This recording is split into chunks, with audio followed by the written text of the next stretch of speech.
अस्सलाम वालेकुम।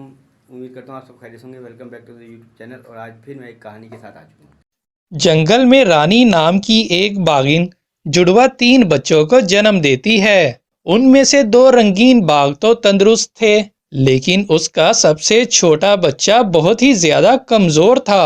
रानी बाघिन अपने 2 रंगीन बच्चों को देखकर तो बहुत खुश थी, लेकिन सबसे छोटे बच्चे को वो देखकर कुछ उदास थी। रानी उस बच्चे का नाम महावीर रखती है, ताकि उसके नाम का असर ही उस पर पड़ जाए। कुछ दिन बाद बाघिन के दोनों तंदुरुस्त बच्चे मर जाते हैं। ये देखकर रानी को बहुत बड़ा सदमा लगता है और वो इसी सदमे को लेकर बीमार हो जाती है और अपने बेटे महावीर से कहती है, सुनो बेटा महावीर, मुझे तो लगता है मैं इस दुनिया की सबसे बदनसीब माँ हूँ जो अपने बच्चों का भी ख्याल नहीं रख पाई।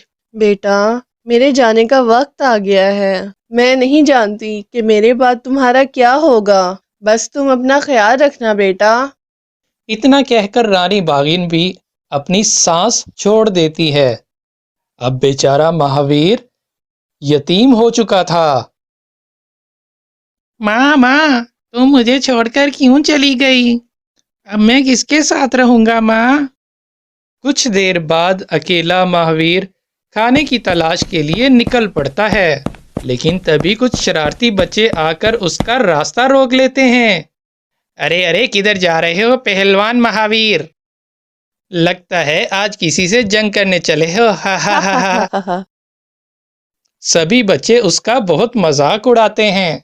सभी बच्चों से परेशान होकर महावीर उस जंगल को छोड़कर दूसरे जंगल भागकर चला जाता है और एक शेरनी के घर में जाकर सो जाता है। शेरनी ये देखकर थोड़ा हैरान होती है। अरे, ये तो किसी बाघिन का बच्चा है।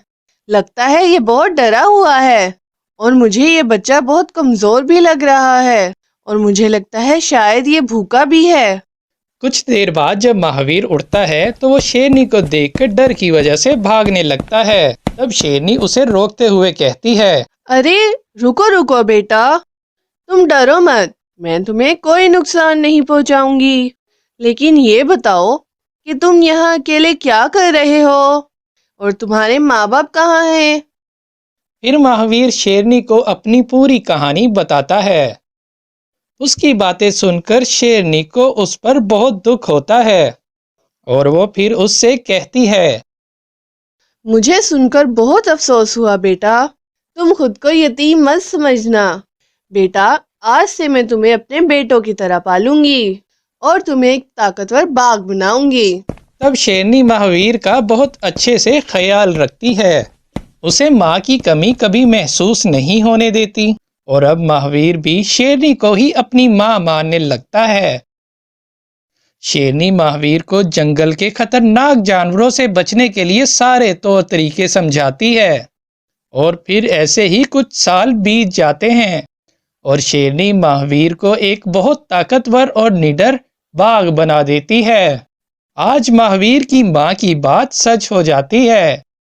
उसने जैसा सोचा था वैसा ही हो गया। महावीर अपने नाम की तरह एक महान बाघ बन गया था।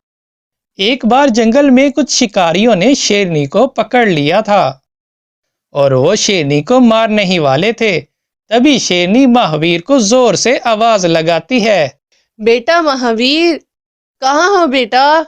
मेरी मदद करो, वरना ये शिकारी मुझे मार डालेंगे। अपनी माँ की आवाज सुनकर महावीर फौरन वहां पहुंच जाता है और उन शिकारियों को वहां से भगा देता है। ये देखकर शेरनी बहुत खुश होती है और वो खुशी खुशी अपने बेटे महावीर के साथ रहने लगती है। तो आपको अगर ये कहानी अच्छी लगी हो तो आप इसको लाइक, शेयर, कमेंट, सब्सक्राइब कीजिएगा। अल्लाह हाफिज़।